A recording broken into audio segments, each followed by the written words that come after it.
Welcome to the DudeFax podcast. We're four guys who in the past all served in the same youth ministry together.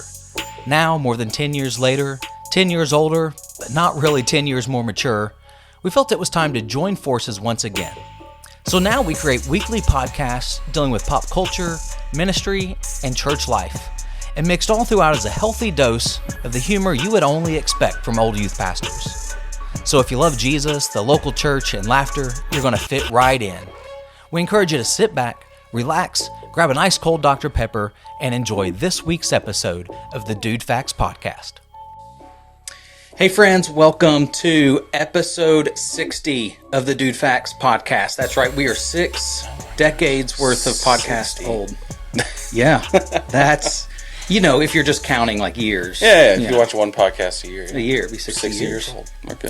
So we're for all generations. Yeah. Really. Yeah, really, if you think about it, this is sticking around, for the future. Mm-hmm. We're making this to be timeless. That's right. And I think the stuff we talk about and the way we do it is, I don't think there's one age group that would say that's too immature. In fact, what I anticipate are people saying, man, that's just almost over my head.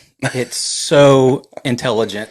I feel like we hit so many notes. We have the humor, but then also we get really deep. But that's right. The humor aspect I love because I feel like there's a certain age that people hit and they're like, oh, that's not funny anymore. But then as you get older, once you get like late 50s into your 60s, like all of a sudden people start finding stuff funny again. So what you're saying is our humor is good for like teenagers and senior adults? Yeah. Is that, yeah. Okay. Which are two of our... We hit a big range there. Yeah. It's all the middle class, middle age and 20s and early empty nesters that want nothing to do with. They just think they're too cool. That's all it is. But then they learn and they'll come back around. We're the odd ones out. Yeah. All of us in our 30s and 40s that we just have a more highly refined sense of humor. Exactly. I think that's what it Very is. Very highbrow around here. Yeah.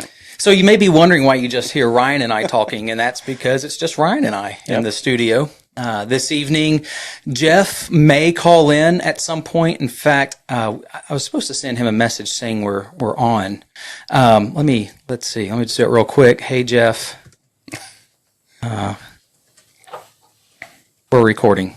Okay, so he may jump in. It's really hard for me to type correctly as I'm speaking. So Jeff is at a makeup baseball game or something for his son. Their plan was always to play tonight on Thursday, but we had here in Middle Tennessee just a ton of rain over the last really 48 hours. Yeah. A lot of tornadoes came through. We had some deaths in the mid-state area. So tragic stuff, but he didn't know if the field would be dry enough to play. Apparently it is, so that's where he is. Yeah, I don't know how, because driving here, there's so much water everywhere. I think they're probably just going to have to throw the baseball uniforms away when they're done. Just play mud ball. Yeah. And Grant's off killing animals in the Pacific Northwest. So, so PETA, if you're watching, get on Grant. Yeah, I think he's going to kill them and then maybe eat them as well. Oh, so they would really be upset. Yeah, so PETA, you got the vegans mad at you. Maybe a very angry vegetarian. I think that anybody who supports PETA is probably already vegan. So it's not necessarily two different groups of people. I actually think it would be really funny to see someone who is like, a meat eater that is also a member of PETA. Like they have to be on the carnivore diet. They reconcile it somehow, yeah. I just do this for an income, but I love animals. It's like the billboards they have out that has everything from like a cat and dog up to a pig and then a horse or a horse then a pig then chicken and all that. Yeah. It has a slash through it. Like a house, yeah. Or something just says, where do you draw the line? And people will take that and kind of go like through the duck or whatever's on there. Yeah. Like, probably right here. I'd eat all those. And there's the one that it's like, they draw the line. They're like, this is normal. And then, like, if we're in an apocalypse situation, all the way at the end. Yeah, anything is fair game at that point. Yeah. Yep. If it's either starve or eat Fido, I've told my cat many times. I look at him like, look, if things get tough, I'm like, I love you, but you're the first to go. That's the same for Harley. Is our house will be a lot quieter. Like we could be in the apocalypse, and if we eat Harley during the apocalypse, the house would be much quieter than it is now. Which might make you safer. It might, because he would attract all the zombies. Things. Yeah. So, but we're glad you're here, that you've decided to join us. We're going to be talking about biblical community tonight and what it really looks like to connect deeply with other believers, the benefits of that, some of the false assumptions about that, and kind of what that's looked like in Ryan and I's life as well. So that's going to be our conversation. Things are going to be a little different. We're only going to do 2 segments tonight. But we will give you a break halfway through to get something to drink, to catch your breath, to nap, because we've probably just melted your mind with some amazing things. Yep. So we'll give you that. But we're going to get started right off the bat with some comments. It's been a couple weeks since we've done that, so we definitely have some good ones that have come in. Time for comments. So, a couple weeks ago, last time I was on the podcast, because I had to miss last week, we talked about Taylor Swift a little bit and her new album, which is... Have you listened to it yet? You know what? I have not. Aside from like the 10-second clips I hear on TikTok every now and then. But yeah, sounds like more Taylor Swift. Yeah. It's not. So maybe if you listen to Taylor Swift's last album, you've listened to this one. Yeah, probably. Okay. Yeah, I mean, probably her last like 5 or 6 albums. Not too much variance there. Okay. Well, I haven't listened to any yet, so I'll take your word on it. All right. Well, if you listen to any, I would suggest anything before 1989. Which I think that was an album that came out like 10 years ago. Is that the one that had Shake It Off? Yeah. See, that's the only song of hers I know that I like. And there may be other ones. I just haven't listened to a lot of her music. That was when she went like super like pop music-y and less like, girl acoustic guitar music. Okay. So maybe that one's a little better. But she went back to girl acoustic guitar music at some point and just kind of stuck there. I got you. You know a lot about this, Ryan. I do, yeah. I have a lot of experience with Taylor.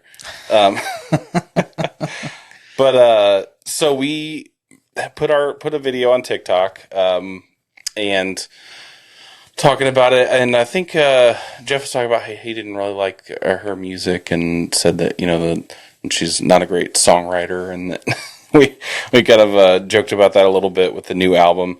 So we got some Taylor fans, some Swifties coming out, finding our video on TikTok and had a couple things to say. So one in particular is the person I want to focus on. So Patricia on TikTok, she said, to say Taylor isn't writing from the heart is actually crazy, with an eye roll emoji. Also, she just got out of a 6-year relationship. What kind of album did you expect? I thought that was very interesting because I'm like, how did she just get out of a 6-year relationship when she's been in at least a relationship that's lasted at least the NFL football season? Yeah, it's probably been a year. I don't know how far ago, but how long before the football season started. But I would probably about a year. Yeah, I'm like, has she just been sitting on this music the whole time? Probably. Which if she did, why didn't she workshop it a little bit? What I think is, what if these are preemptive songs for her relationship? It could be. That when she breaks up with Travis, like these are, or Jason. Wait, who's she date? It's Jason. Yeah, the one that Travis. It was Travis. Jason's the one that's married and has a wonderful family, but acts like he's a single frat boy. Out at when he enjoys himself, he definitely enjoys himself. Yeah. With a luchador mask and everything. Yeah, I think she's just planning. Okay, Maybe. Well, this is what it's going to be when I break up. Honestly, any of her songs could just be like copy and pasted after every relationship she's That's right. I mean, how many different ways can you fill after? Exactly. Like she's got to just run the entire spectrum by now, and just it's almost like a paint by numbers at this point. I mean, what's she going to do next? I don't know. Well, so I replied to this person and said that Shove it up your butt. they said, what kind of album did you expect? I said, I expected a psychedelic synth pop thrash metal fusion album, which I thought was obviously joking and not taking what they were saying serious. But then they said, you got that from the title, The Tortured Poets Department. Oh my gosh.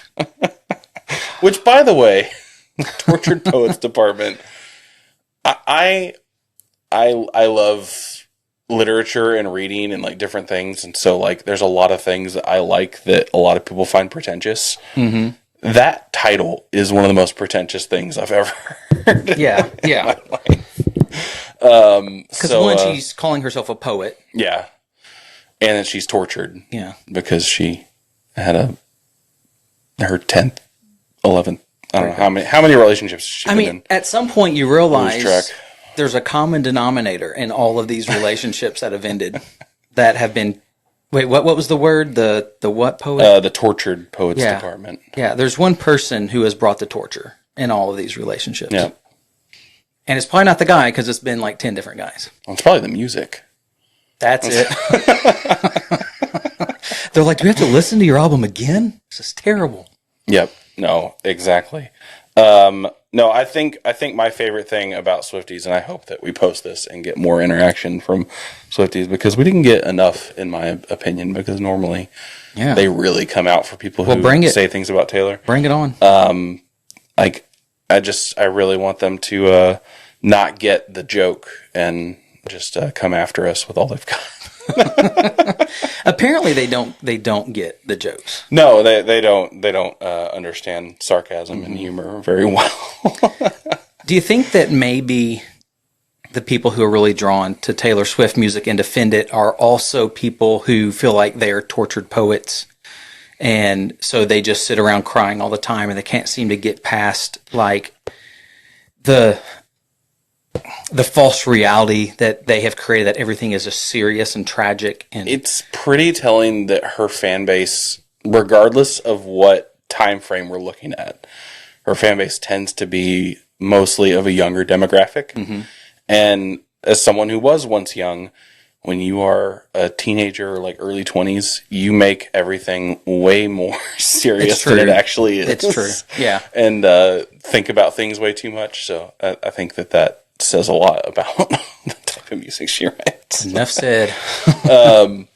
But also on the same topic of whether not getting the joke or taking things too seriously, around Facebook, or not Facebook, but around TikTok, maybe on Instagram, but more around TikTok, there's been a question going around that's getting a lot of traction. Okay. That I've seen a lot, and my wife has sent me videos of, and we talk about it. But so the question that's been a hot topic for discussion is, for women, if you are in the woods alone, would you rather see a man or a bear? How about no? Neither, thank you. Yeah, and the point of the question is obviously like, do you feel safer, with a man or a bear? And a lot of women have been saying bear, which I personally get, because a man, you don't know what a person's intentions are. A bear, you know that they're trying to eat you, and you can prepare for that. So it's a little more like kind of like the devil you know, and the devil you don't type thing. But aside from that point, a lot of people have been taking this question very seriously, and to the point where I've seen people make videos about conspiracies. This is like some feminist conspiracy. And then also on the other side of that, I've seen people that are just like getting way too into it and like listing all these reasons why men are terrible. Oh my gosh. Oh, we have a special guest. Hey! You sound terrible. I sound terrible. Yeah, I don't know what it is. Maybe it'll sound better. You guys sound good. You're all crackly. It's probably because of the wind. I can block the wind here. That's the sound. There you go. Is that better? It's better. Okay. But you still sound like you're far away. I wonder if that's the sound just coming from your computer to the It may be. board. It may be something with my computer. So talk away. So I have to say, I'm glad I waited because my son just hit the ball over the fence. Home run, baby. Oh, nice. Very nice. Yeah. Congrats. Just cranked it over center field. Hey, we were just talking about if you would rather be alone in the forest with a bear or a man. Hey, I'd like to know what your take is. Mm-hmm. You know, at West Point, we had bears that would get into our trash, and they're actually skittish for the most part. Whereas, I think, I don't know if I'd be afraid of a man who was, like, scary, like carrying a weapon, but I'd be scared of, like, that man that probably wants to talk too much when I'm just trying to enjoy peace and quiet. Yeah. So, I think I'd take the bear. Yeah. Because, like, if all you're going to do is talk, just kill me now. Yeah, right. Yeah. It's like the guy that jingles his change when he comes up and stands next to you in the urinal. Like, no, man. Like, just be quiet. Yeah. That's another topic, like the different kinds of guys that show up at the urinal next to you. Yeah. There's several. We could have a whole list of them, like a top 10. That's you right. got the guy that's clearing out phlegm that's been in his throat for like 10 years. The deep hawker. The hand on the wall guy. The hand on the wall. The guy having a struggle. The guy that is like, hey, how's your day going? No, yeah. I hate the guy that wants to talk to you. Or the urinals are completely empty. You're standing at the far end, but instead of going to the other end, they come and stand next to you. Yeah. That's the worst. Yeah. That guy wants Those a date. people, yeah, they should not be allowed in society. That's right. That's how we know how to thin the herd. Yeah. It can just be the urinal test. Yeah. Those are the guys I would be afraid of over a bear. You know, honestly, if we thinned it out that way, the women would probably feel safer around the guys in the woods too. If you, Yeah, I think so. And you know, so right before you got on, Jeff, Ryan had said that you know, with the bear, you know what you're getting. Yeah, exactly. With the guy, you don't. But I'm thinking that's why I would choose the guy, because it's 100% death with the bear. That's true. Yeah. But If the bear you can attacks. skirt around the bear. That's where, you know, bear might not see you. But I wanted to so I've got, let's see if I can share my screen here. So I would choose the bear, and this is why, is because I was in the woods a few months ago and ran into a bear. Did your son hit another home run? No, I'm just checking out to see how good his team's doing here. They are losing. All right, so Oh. a few months ago, I was in Gatlinburg, Tennessee, and I was in the woods and ran into this bear. And I don't know if you can tell from these pictures, but this bear is like the friendliest bear I ever saw. He was just chilling and just wanted to hang out in the forest. He really didn't even act like I was there. And you know, that's kind of like what I would want. You know, if I ran into a guy in the forest, I would want him to just act like he didn't even see me, but they don't. They want to talk to you. Go back like 2 pictures. He's kind of standing up on the tree. Oh yeah, that's the last one there. Yeah. So Scratch yeah, what there. I was thinking is, good thing you didn't look like a tree. He looks like he's trying to slow dance the tree. Yeah. It doesn't necessarily look like, you know, it's a back scratch or anything. He looks looking very longingly at the tree. But yeah, that was kind of my take. I would definitely go that bear over a person any day. All right. If it was the pizza man, I'd take the pizza man. Yeah, the Yeah, bear that's might true. take pizza man Yeah. too. It depends on the kind of man, Yeah. really. Ice cream man. What about a man dressed up in a bear costume? Why is he dressed up in the bear costume? Does he identify as a bear? Yes, let's just say that. Not Yes, knowing to the that. motives, I Yeah. probably would stay away from a man in a bear costume. Like, what are you doing in a bear costume in the middle of the Wait woods? until I find a little more information out before I approach this person. Got some questions to ask. Yeah. So speaking of animals and being lost, a news story Josh actually shared earlier this week that I wanted to talk about is about Wally, the emotional support alligator. So this is a story out of Georgia that was actually, I think what you shared it from is a NPR article. So this is, getting pretty big story headlines. So Wally the alligator, who is very famous on social media and has a Facebook account that a lot of people love, was stolen, apparently, from his owner's backyard, who is Joey? Joie is a weird name. Henny. So he was kidnapped from his backyard by, let's see, I'll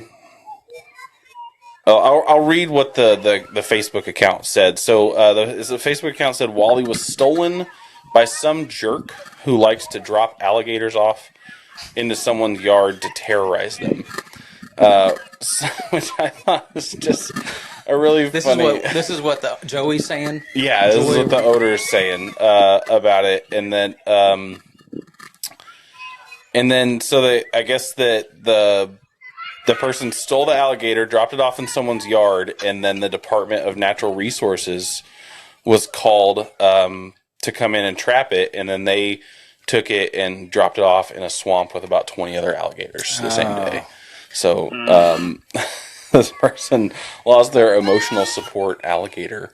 And where was this? This is in Georgia. In Georgia. You expect this to be a Florida man story. Exactly. I was thinking that too. I was like, man, it would be Georgia man that has an emotional support alligator. That's true. Though. A Florida man that he wouldn't need it. He'd be like wrestling it or something. I feed my emotions with a gator. So wasn't there a guy that tried to bring his emotional support alligator into a Phillies game and got kicked out last year? I think this may have been the same person, because... Okay, because I was going to say, what are the chances there's more than one person that has an emotional support alligator? I hadn't heard that. I hope not high chances that there's more than one person. So this guy just nonchalantly walks up to the baseball stadium, Major League Baseball stadium, with an alligator. Yeah. And I think it was a Philadelphia Phillies game. So they said that... or maybe, so he's from maybe it's the Braves.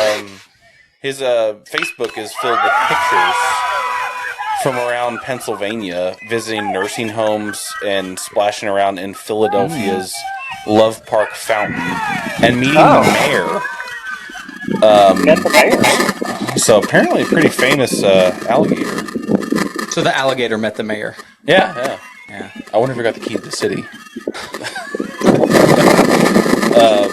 How do you come to know, like, what I need is a vicious reptile to help me out emotionally? Like, has he worked through the other animals? It's like, the dog just too wimpy. The monkey, Maybe it's something about the way it feels. Like, you touch it, and, like, the scales have like a sensory effect. Yeah. Just make him feel comfortable. Get a gecko or something. Let me see if I can show this picture on the screen. But this is like him. Oh my gosh! This is him holding the alligator. He looks very happy. Yeah, he's hugging that thing. That's not a small alligator. No, it's a pretty sizable alligator. There it is. Focus a little better. Are we confident in the relationship he has with this alligator? That looks a little unnatural. There's some Leviticus things going on there. Tell you what, if I saw him in the woods with that crocodile, like the alligator, I'd probably I'll go hang out with the bear. Yeah, give me the bear. But it had me. The story had me thinking. If you were trying to pick your emotional support animal, what would you pick? I want a monkey. I don't care if I don't care for whatever reason. If it's emotional support, I would love to have a monkey. Okay. Yeah. Monkeys are smart. Mm-hmm.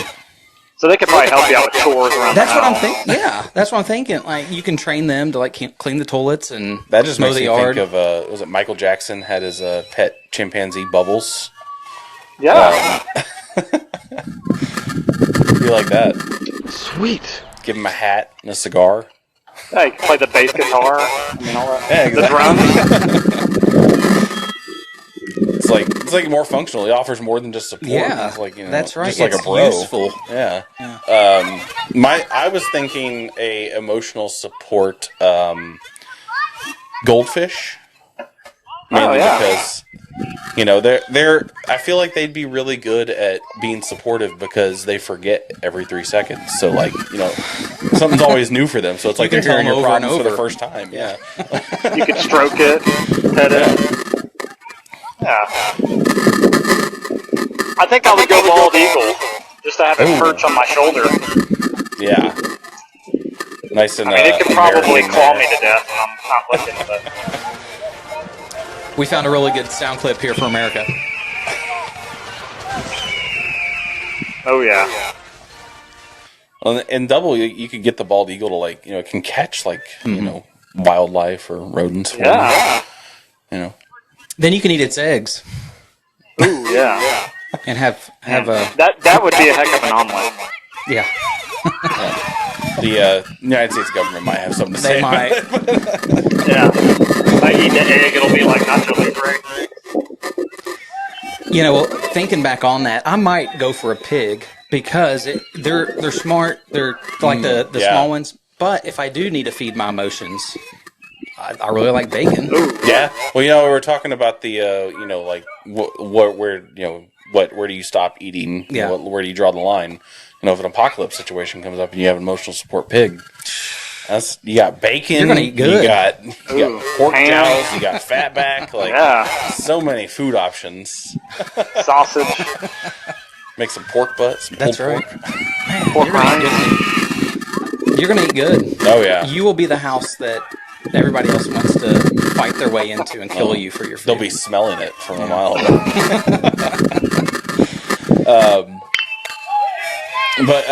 So I thought that was really good.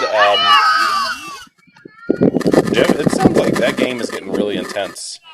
It's tied at 7, so I may actually jump off here. You guys have another part to record? Oh yeah, that's perfect timing. We're about to break before we get to the nice serious discussion that all of our viewers come for. What I may do is if you want. hit you guys up in between games. Because this game's Oh almost yeah, over. perfect. All right. Well, we hope he wins. Yes. Good to see you guys. Yeah. So I really hope that it sounds on the recording completely unlike what it sounded in our ears. Hey, you know what? And yeah, me too. We'll I think that Riverside will sound better. Maybe not. I think it was probably my computer because we were having issues earlier. So That's, right. That's what people are here for. it is. Yeah.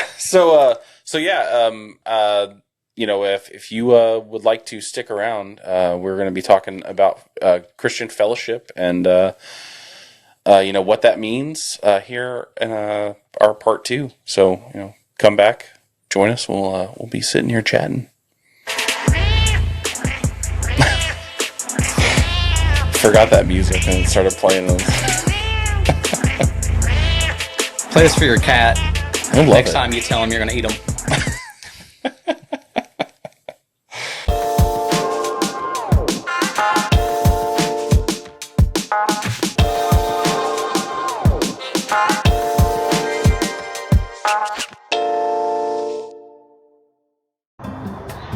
Wow, what a gorgeous day. You know what, it seems like there's something I was supposed to do. Holy fluffernutter, I forgot Mother's Day. It was yesterday. Did you forget Mother's Day like an idiot? You need to go to DudeFaxPodcast.com. You know what? My father-in-law actually wanted a DudeFax t-shirt, so I was able to go to DudeFaxPodcast.com and order him a t-shirt, one of the Jesus Jokes and No Jerks shirt Those are awesome. So are a lot of our t-shirts. So while going to DudeFaxPodcast.com may not solve every problem in the world, it can help you out with those late Mother's Day gifts, just in case you missed it yesterday or whenever you're listening to this, or Father's Day, which is coming up. So encourage you. DudeFaxPodcast.com. Go get it. All right, welcome back to part 2 of this week's episode. We hope that you weren't trapped alone in the woods during the break with a bear or a man dressed like a bear or an emotional support alligator.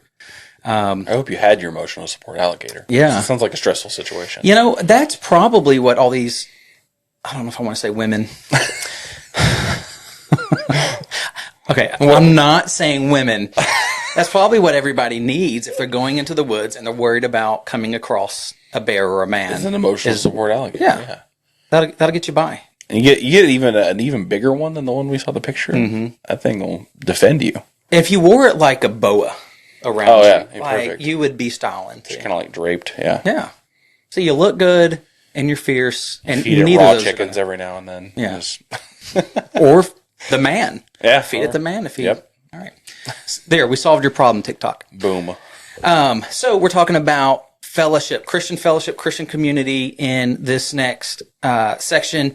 It's something I think, Ryan, is really not fully understood. I don't want to say misunderstood. I just don't think it's fully grasped the depth of what biblical community and fellowship is in the church as a whole. Mm-hmm. And just you guys that are listening. So I work at a church here in our town called The Bridge, and I'm the connections pastor there. And my responsibility at the church really is just to help people get to know each other, and to build relationship and to help foster this type of community. So I think about this a lot, and I wasn't hired because I understood it.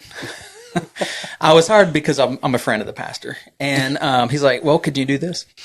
No, but in the last few years of my life before going on staff at this church, I really began to experience a deeper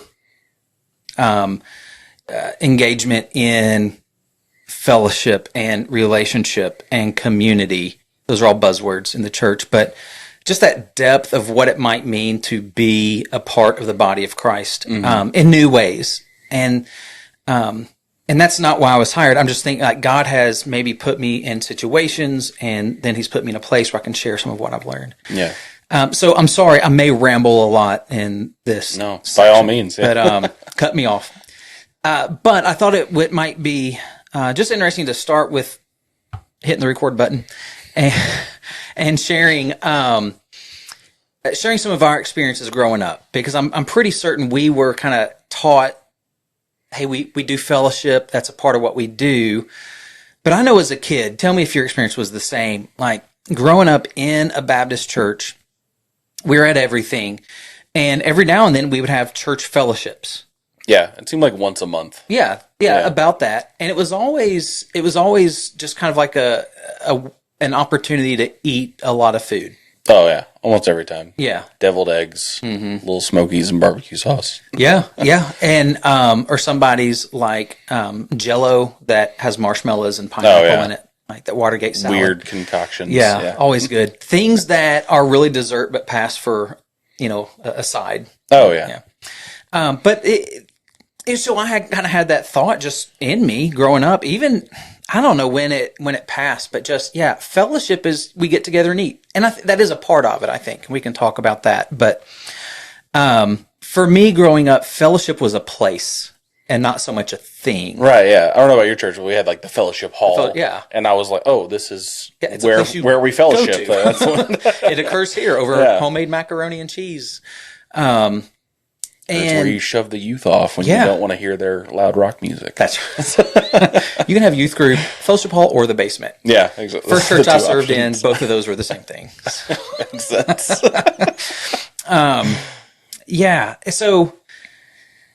So I think that a lot of just our understanding, maybe as Christians today, and I think it's really probably a recent thing, maybe since the growth of churches, like the mega church advent, maybe in like the 60s and 70s, when churches really got a lot bigger, is maybe you lost the ability to really develop deeper relationships with people in the church because there's so many more people there usually.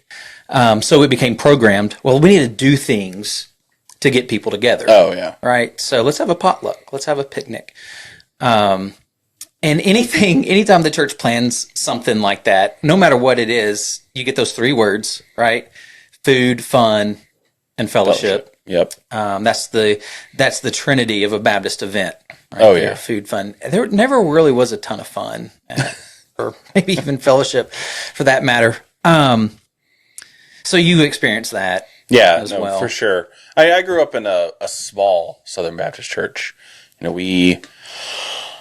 trying to think. We maybe had like 300 people, on a good, at a good time, in the church. But like, anywhere from that down to like, 100 people, so pretty small group, but we still kind of had those mandated, I like to call them mandated fellowship times, and that really was a lot of the time spent, not all of it, but definitely a lot of the time that people, when you think of fellowship, that was what people were talking about. Yeah, and I don't want to take away from those times. No, yeah, because they are great. They help us build initial relationships with people, and it is fun. Yeah. And church, people need to know that church can be relaxing and fun, and we can enjoy our time together. We can enjoy good food. It's about all those things. But when that becomes just maybe the extent of quote unquote fellowship within the body, I think we're really not just missing out, but I almost think people are being robbed, not intentionally, but of, I think, what God's heart is for that.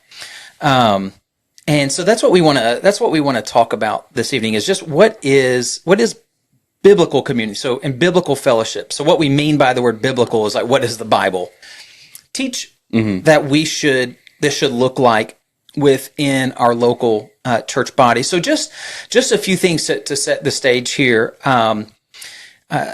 So most of you probably know this. We know that the majority of our listeners are probably in church or have been in church in some way. But the church, we know scripturally, is not necessarily a building. In our understanding, I even use that. I'm going down to the church. It's just easy. But at the same time, we know it's the people as well. And in scripture, there's a Greek word ecclesia, which is what Jesus uses when he says, talking to Peter, on this rock I'll build my church. But he says my ecclesia, which simply meant like a group of people called out to something, a gathering. So he was basically saying, I'm going to build the gathering of my people. And somehow through translations, we threw the word church in there. And when it went in, I think it was more of like a Germanic background. They used a word that meant God's house. It was a physical location. And then good old King James went with that. So it kind of messes with us. But the very first thing is just remembering that, we're part of a physical body of people that are called to something different and something unique. And probably the verse that is always used, the passage that's always used, I know it's the one that I go to most often if I'm doing a teaching on this, is Acts 2, 42 and 47. And it's that first church, kind of right after the Holy Spirit comes, and they're all empowered with the Spirit. They're there in Jerusalem, and they're gathering together. And there's this description that talks about how that they were meeting together daily, and there were a few things that they were devoted to. And one is prayer. They were devoted to breaking bread together, which could have just been a daily meal, or what we call communion. And the apostles' teaching, which was extremely important. But it says that they were devoted to the fellowship, which is an interesting phrase, because it doesn't say they were just devoted to fellowship, but so it was a certain kind of fellowship that they were committed to. And the word, the Greek that is used there when it was originally written is the word koinonia, and which is, that's a word I think back in the 90s, 2000s got thrown around a lot in like college circles. We're going to have some koinonia. And But really, the word koinonia, and this is where we begin to understand something different. Fellowship, if you're raised in the church like Ryan and I were, you're thinking, yeah, the meals, the hanging out in the gym or at the picnic or at the park or whatever. And we did these things. But it really means a devotion to people who are called into something unique. Mm-hmm. If you look up koinonia in like a Greek dictionary, it's not going to say exactly that, but as you kind of parse it out a little bit and understand the full meaning throughout Scripture, it's basically there's a group of people that are called to something unique, and that's our commonality. Mm-hmm. We have something in common with other people that other people don't have, and we're devoted to that. So literally, they were devoted to being devoted to each other, and that's fellowship, right? That we get. And that's biblical fellowship is the idea of how do we pursue being devoted to other church people? I think it reminds me of like in kind of just my daily life, like at work. I work with a team of people, and we are working to achieve a common goal. Within like my sub team of like the larger team at my job. I have like 3 or 4 other people, and we are working to, do a specific goal, and we become really close during our work to achieve that goal. And, we talk a lot, and we end up, spending a lot of time with each other outside of work.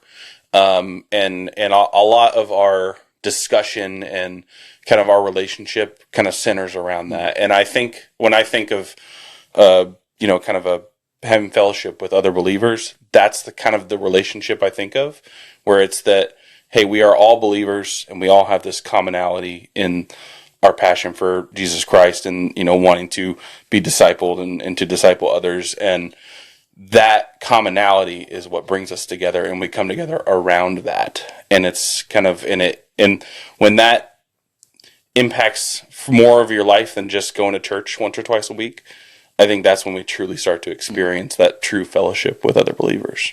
Yeah, and I think that's a great example. And something I had in the notes, you were basically talking about it. If you guys at work are talking to each other and trying to figure things out, and, here's your job, here's your role, here's what we're trying to accomplish. If the end goal is mutually beneficial to everybody in that conversation, right? We all get our job done. It's all done well. We're all going to benefit from that. And that's exactly like the key, I think, in really trying to grow in community. And I'm going to use the words community and fellowship kind of interchangeably, but it's all this idea of deep, meaningful relationships with other believers. When we're pursuing that, there's Jeff again. Jeff, we're talking a little bit about Christian community here. And we were just talking about how when we begin to pursue this with this koinonia, it really is something that's mutually beneficial. Mm-hmm. And I feel like a lot of people maybe in the church that are just starting to learn about it or being challenged to pursue it, it may sound more like work. You mean I got to look out for their needs as well as my needs? I need to be devoted to them. I got all this stuff going on. But once you realize that God has placed you around a certain group of people that are uniquely common to you, and you are created, gifted person, you have a personality, whatever, in such a way that it's going to benefit someone else. Well, that benefits you, and then it's going to be turned back on you as well. And you begin to realize, man, I have something to offer to these people. Yeah. And they have something to offer to me. But when we stay kind of at that surface level of what we've experienced as church fellowship, we don't really ever get into that nitty-gritty part of kind of getting our hands dirty and really being concerned about the other person. Yeah, no, I would agree. I think you really don't.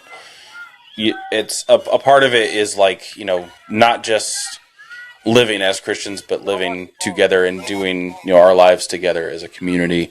And you don't really get into that until you start breaking through to those deeper connections of actually, caring about somebody else's, needs and like, what is best for them and wanting to encourage that in them.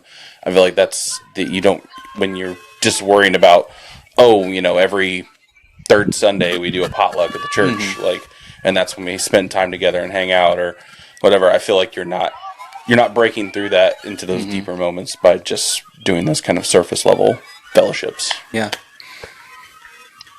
Jeff, you got any thoughts on kind of what the Bible says about the importance of this type of deep relationship with other believers? Yeah, I'm sure I may cover some things you guys already touched on, but what you guys are talking about, really, we see modeled by the early church in Acts, and I think what really sets Christian fellowship apart from the type of community you'd find anywhere around the world, because people find their niche everywhere. I mean, I found my niche with other runners, and you might find your niche with other musicians, or whatever type of community, this baseball community that's out here. But the difference in that is not that we're doing all these things for each other and living life together. It's that we're doing it with Jesus at the center of it. He is the cornerstone, that foundation, and He is the one giving us that really divine, supernatural ability to be able to do that, but do it next level. Because I hear all the time people say, well, I have fellowship, outside of the church. I don't need a church to, enjoy the type of community that we talk about as Christians.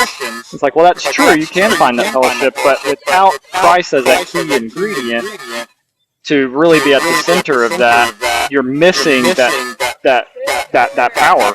There's power in that. We as human beings, obviously, we're selfish by nature.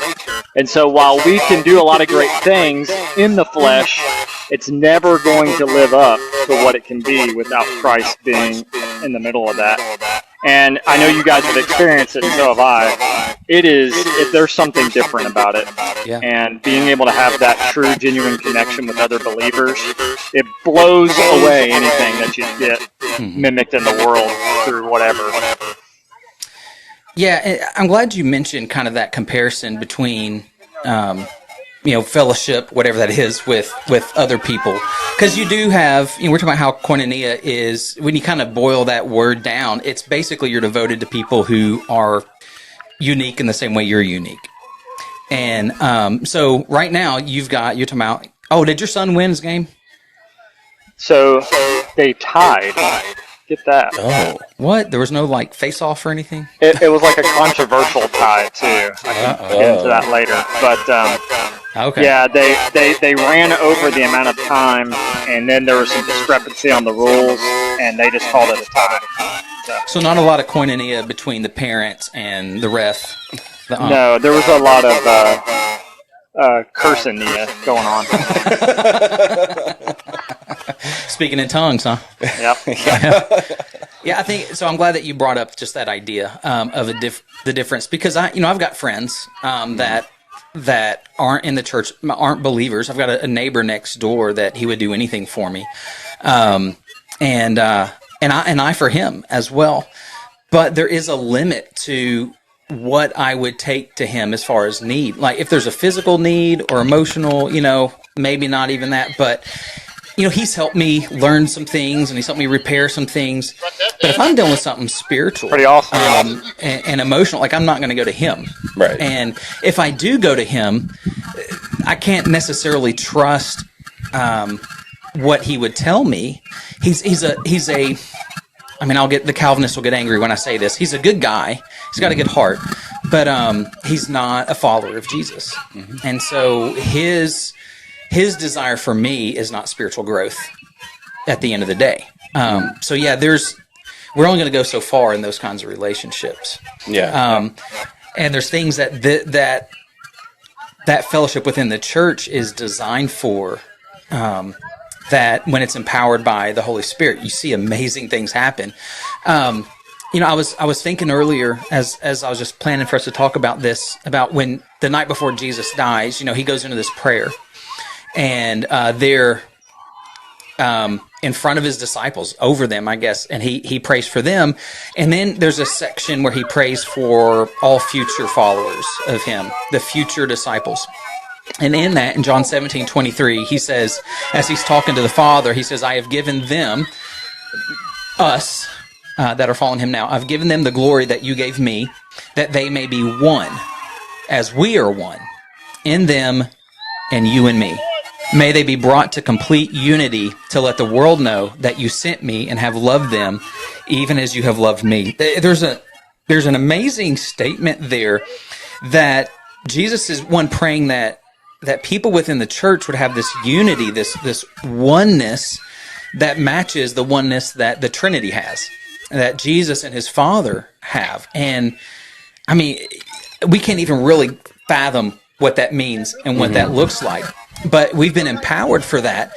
And then it says we have this statement that as God is in Jesus, Jesus is in us, and he is that power to do that. And so we've been equipped to pursue the same type of unity with others that we have with the Father.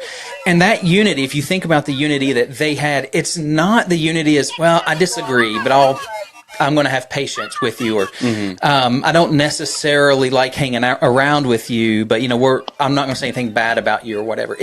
They had a relationship where they were so in tune with each other that there was nothing that they were divided on at all. And for us to have that kind of oneness, I think, with other believers, it takes so much more than that casual acquaintance that we get on Sunday mornings, or even just a friendship, right? There's people at my church that I'm friends with, but I wouldn't say I have this fellowship with them. But I'm called to have that with as many people, as many believers, starting in my local church as possible.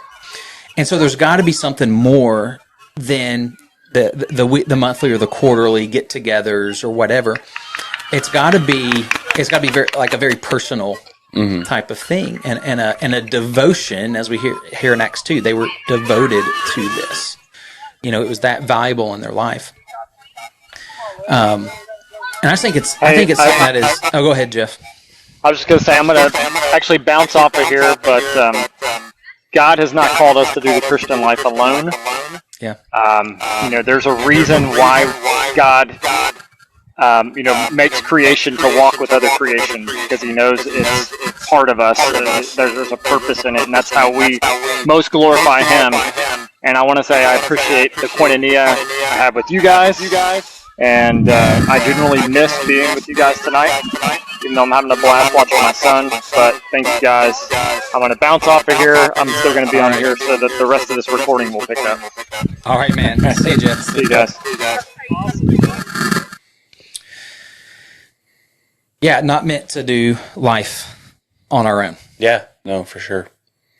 I think that's a point that a lot of us miss, or it's easy to miss. When you think about, our churches and our having community with other believers is, it's not just about being friends with people. It's about really like digging together and, kind of going through this life together as a group, and, not just seeing each other and saying, hey, or, even helping somebody out or doing something, that all is surface. It doesn't really bind us in a way that really caring about each other's kind of spiritual well-being and discipling each other does. I definitely think that's a important part we need to focus on as a church and as Christians as a whole. Yeah, and I want us to have a few minutes to kind of share like where we have experienced some of that and what it's meant. So I'll give you a few minutes. I'll let you start here in a second. But let me. I just want to say one other thing as we go that direction. This isn't just something that is an add-on to the Christian faith. Like, man, it's great you go to church. It's great that you serve or you tithe. Or I'm doing all those things. And if I have time, I'm gonna do this. It's gonna be important if I have time. The truth is. This isn't an option really for the faithful and obedient follower of Jesus, because there's there's, almost 60 commands in Scripture that cannot be, that we can't obey if we're not in relationship with other believers. And it's all these, one another commands that we see. And now there's not 60 individual one another commands, but there's 60 times that we're called to love one another, serve one another, encourage one another, teach one another, carry one another's burdens, which is huge, huge. Everybody in your church has a burden. Everyone has something. And for us to be able to come alongside and help them with that, just take that weight on yourself as well. We are living in disobedience if we aren't actively pursuing relationships that allow us to be obedient to those commands. I don't know, I'm going to look right into the camera. People in your church are not who God wants them or wishes them to be. They're not as healthy as they can be spiritually, emotionally, without you in it. There's a reason God has placed you in the church He's placed you. And it's not just for you. Our gatherings are to worship God, to make much of Him, and to serve each other. And when you go back and you read that Acts 2, those passages at the end, that's what they were doing. They were gathering for the teaching, and it says that not one person in their midst had a need because they were meeting the needs. Those were the two main things that were going on. Mm-hmm. And so I can say this, I'd love to say this in front of the church, and maybe I should one day, but if you roll into church on Sunday and you slide into the sanctuary and then you slide out, and maybe if you just have a few surface level conversations, but you say, yeah, I go to church, I'm engaged with the church. You are not engaged with the church. Yeah. You go to the worship service but the church is the people. Right. And so you're missing out, and then others are missing out. Okay, I'll get off my soapbox there. But I think it's just important to realize this is just as much of a command for the believer as baptism is. Mm-hmm. All right. We're baptized, we repent, we're baptized. All right. Yeah. Also love one another, care for one another, serve one another. So we're going to talk in a minute about how you can begin to pursue this, but we both have experienced this in our life, and the benefits that come from having biblical community, Christian community with others is enormous. No, definitely. I think even, as Jeff said, my relationship with you guys started, obviously I'd known Jeff since I was in high school, but, the three of us really, once I moved to Clarksville, and you guys were both working at First Baptist, and I was kind of hanging around doing the intern stuff, that experience and just being around you guys constantly was so beneficial for me as a young, 20-something, going to college and trying to figure out life. But then even beyond that, I think back to when I was in high school and kind of the group of guys that I really had close friendships with.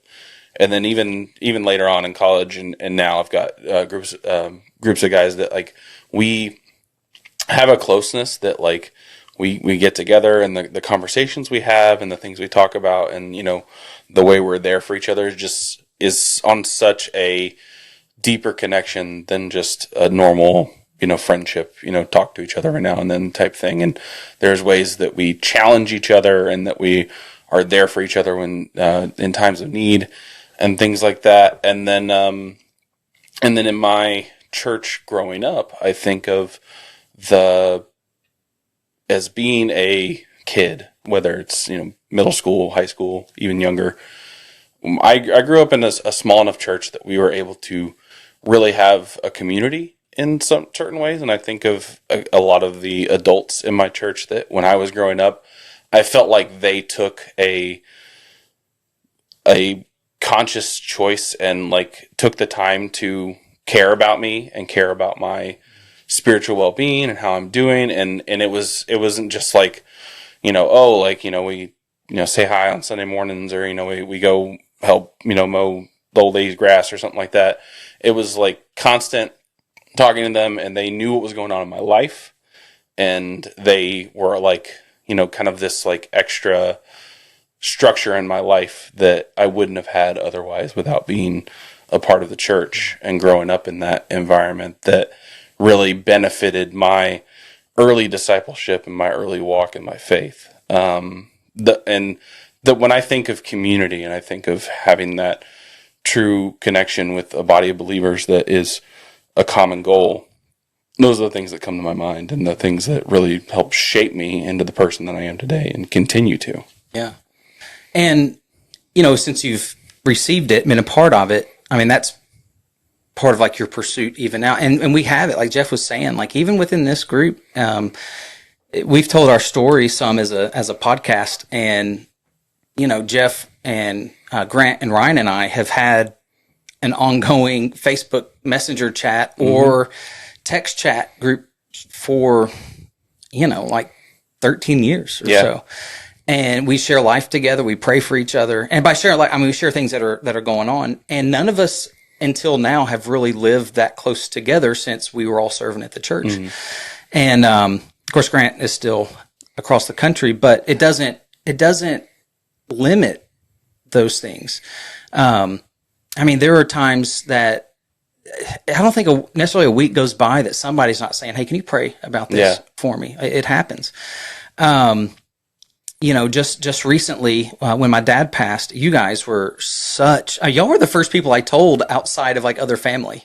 I texted my brother and then I texted the DudeFax, because I knew that you guys cared and would be praying. So a little bit of my story, and then we'll give you some practical. I won't let this go too long. I don't want to dismiss any of the stuff I had growing up. There are people who have taken care of me, that I knew as a kid and have always been there and have been pursued. They did instill in me a deeper understanding of biblical community. But it wasn't until really, I was part of a church plant a few years ago, it's been 10 years. And, we worked really hard to build the church around like relationships. And we had home groups, and not saying home groups is the only way to do it, but it worked well for us.